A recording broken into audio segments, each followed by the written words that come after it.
Hey everyone, I wanted to pop in and talk about um, something called buffering or brain prepping. This is a really key component of raising resilient children. Hear me out. This is important. Key component of raising resilient children is to do some brain prepping with them. I call it brain prepping, that's my term. You could also call it buffering. Okay. Now, this is actually a big topic because it involves a lot of brain science stuff. Okay. I'm going to try to simplify it and keep it even keel, but I am going to get passionate about it. Okay. So, a lot of families and parents will avoid having a hard conversation with their child because of their own discomfort, fears, worries, or anxieties. Okay. When we parent from a place of worry, fear, or anxiety, and we project that onto our children, we might say something like, that will make them feel worried. That will make them feel anxious. No, why? We don't want to talk about that in advance. Just let it happen. Let them go through whatever they're going to go through, right? Whatever the situation happens to be. Because if we talk about it in advance, they might ruminate, they might obsess about it, they might worry about it. So now think about what we just talked about. The parent is feeling the worry, fear, anxiety. And now they're saying, hey, it's the child that will feel those things. So they've projected onto their child. When we parent in this way, we teach our kids, hey, I don't believe you can handle this. I don't believe you can handle a little bit of fear, a little bit of anxious experience, a little bit of wondering what's going to happen in a certain context. Okay. Because we are avoiding a certain conversation because it might make us feel a little uncomfortable, but we think it will make the child feel uncomfortable. So we're doing a little bit of projecting of our own worries, fears, thoughts, and anxious stuff onto our children. This limits the opportunity for resilience. So I just finished a coaching session with a client, with a parent client, and we talked about this. We've talked about it a couple times now. There's a difference between the way the mom and the father processes this idea of let's have some of those conversations that might feel a little uncomfortable now before we head into the shock of whatever they're going to experience because we never talked about it. So let me explain. Let me give you an example.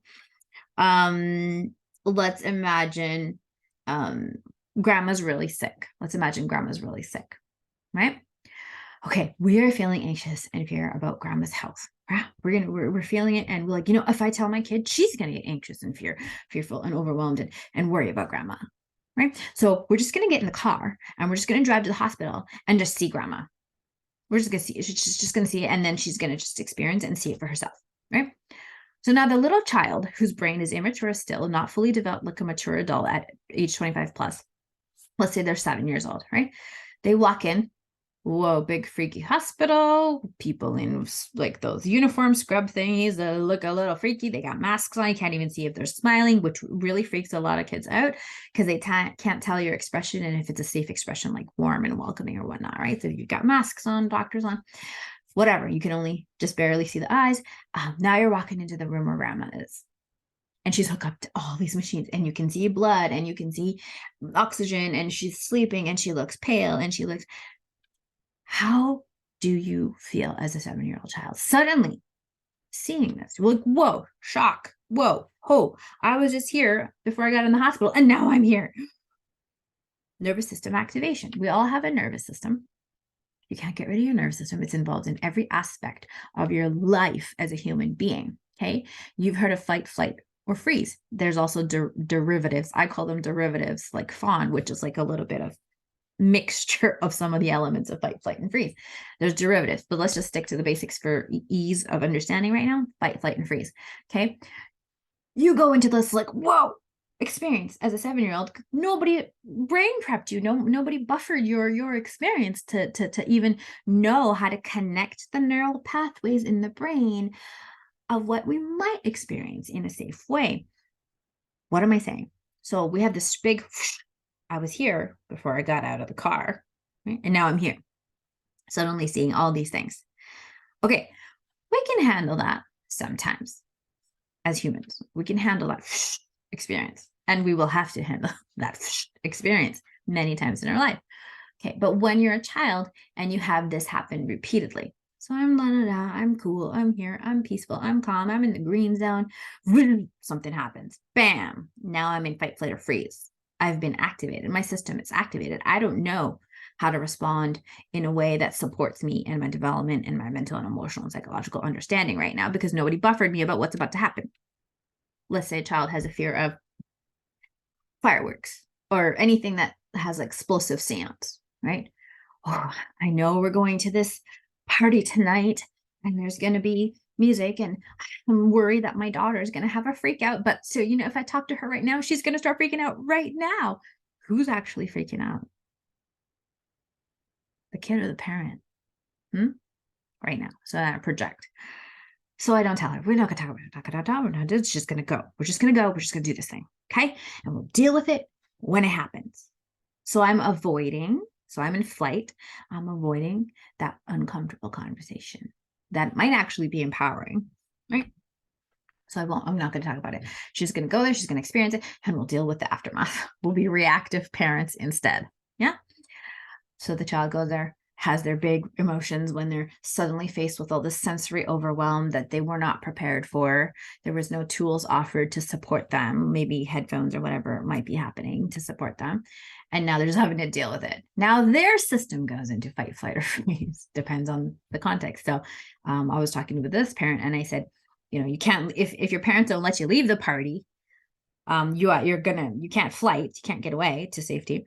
You're gonna fight. You might have aggressive behavior. You might show like determination to get out. You might want to run out of the space frequently, like run out of the party hall, whatever.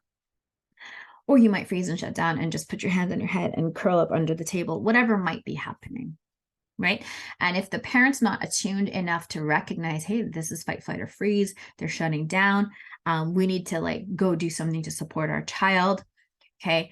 That child learns how to adapt to these situations if that child keeps being put into those situations where they're not prepared, they're not buffered, there's no brain prepping given to them to help them prepare for whatever's about to come next, right? That might be a little bit difficult or jarring or uncomfortable. Yeah, nobody's preparing them. So the brain learns to adapt. How does it adapt?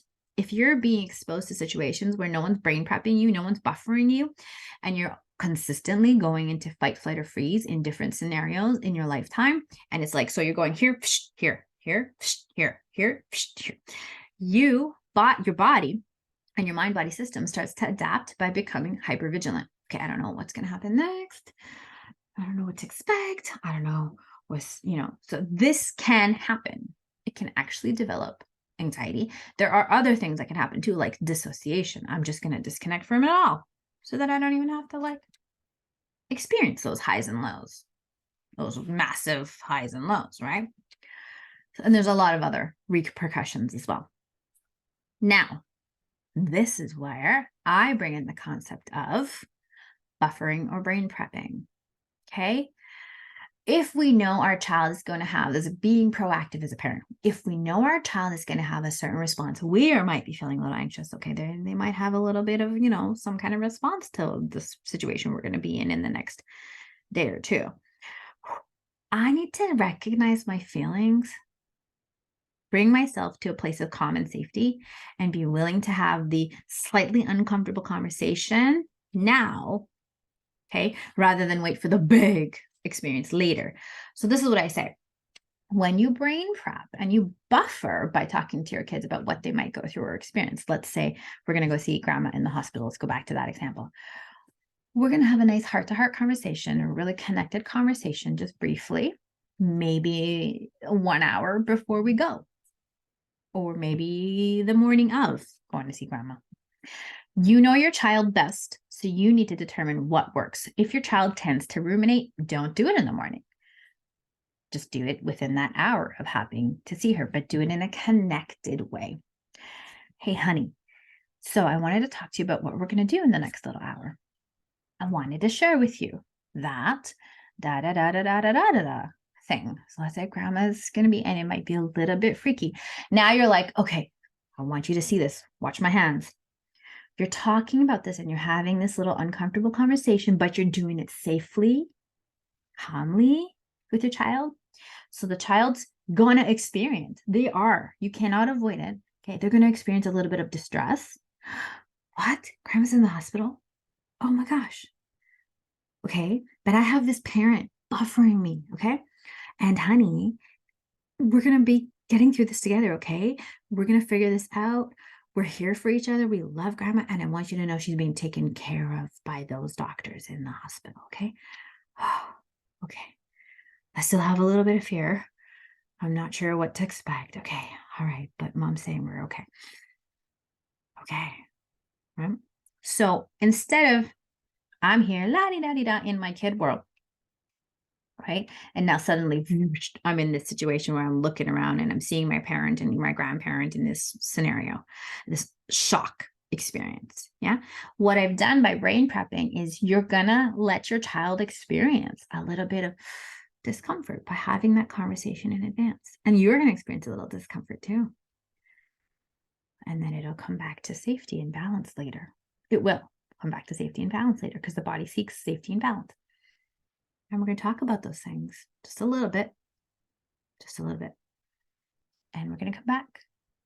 Now I want you to see my hands. What kind of life do you think teaches kids to know they can handle what life gives them and how to be resilient? The one that goes, I'm safe, I'm in danger repeatedly. Can you just look at my hands? It's like that can actually exacerbate negative behavior that we were wanting to avoid with our children. Like if you know fight, flight, and freeze are the thing, it can show up in behavior. It will always show up in behavior in children. Aggression, violence. Nobody told me what to expect. Running away from a situation, whatever it's going to be. But imagine your brain going like this your whole childhood. It teaches your brain how to either dissociate, become anxious, or any other negative repercussion. But if my parents providing me some safety and I can experience my uncomfortable feelings with safety, okay, I can handle this. What happens is over time, the brain goes, I can handle this. I can handle a little bit of this and a little bit of that, a little bit of this, right? I can handle this. I want to show you a quick picture and I want to show you what I mean. Okay. This is a chart. You can see fight, flight, or freeze right over here, right? If you can't flight, get away. If you can't fight back, whatever this thing is, right? Like if I can't get away, my parents or my people, I can't run away from the hospital room. I mean, some children might actually try to get away. I might try to fight and I might want to pull out all the cords that are attached to grandma or push my mom and be like, why is this happening to my grandma or something like that. I can't, if it's not safe enough for me to do those things, like my parents going to reprimand me for getting upset, then I might go into freeze, right? So the body has to choose a way to bring itself back to a baseline, like a safe place, It's going to try to figure it out. And the nervous system wants to find a way to like survive whatever it's going to experience. And this means mental, emotional, psychological stuff too, not just physical threats. Okay. Now I want you to remember what my hands were doing. Social engagement. I can get through this. This is social engagement, talking to my child, brain prepping and buffering. Yes, is talking about things that are uncomfortable going to create a little bit of activation? Yes. That's why we have that little up line. And then we are going to come back with our kind, co-regulated, attuned parent. And remember, we're safe. Next time I might experience, we're going to talk about it in advance and then experience the thing that we're going to experience. And then we're going to come back to social engagement and believe and trust and know that I'm going to be safe and everything's going to be working out. That's what I was doing with my hands. Okay. So many times parents will avoid having these uncomfortable conversations, thinking they're saving their child from rumination or thinking they're saving their child from uncomfortable feelings. But is that what we really want? Or do we want to be able to show them, hey, you can handle uncomfortable feelings? You can handle these little pieces in life. And if I take those opportunities away from you, what will you learn? How will you learn to know you can get through some tough times in life? I hope this makes sense. Can you let me know if it made sense? And if you think I've explained it clearly. If you have any questions, can you please pop it into the comments? This is really, really important if you're thinking about raising resilient children. We want to buffer, we want to brain prep. How you do it and when you do it really, really, really, really matter. You know your child best if you know they tend to overanalyze, overthink. They have an anxious tendency, or they ruminate, or they're catastrophic thinkers, right? We have to figure out and fine tune, when do we brain prep?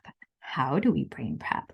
What is the preferred sensory ways to brain prep? So for example, with really little children who have anxiety, maybe instead of talking to them like an adult to child, like a very mature way, I play, I use toys, and a dinosaur gets sick. And, a little dinosaur figure, and two people come, they're doctors, they're going to help and support the dinosaur. And here's the mommy dinosaur. She's saying it's going to be okay. We're going to get through this. And we're doing it through play. So we have to figure out which way is the best way, or we're going to have to experiment a lot. We don't know what the best way is. And the best way might change as they grow. Which way is the way that can support my child to experience whatever they're going to experience, so they get that little bit of, and then we know we're back to safety, a little bit of, don't you like my sound effects? Versus the experience that happens over and over again, because no one is having those important and slightly hard conversations. Okay, sending you love.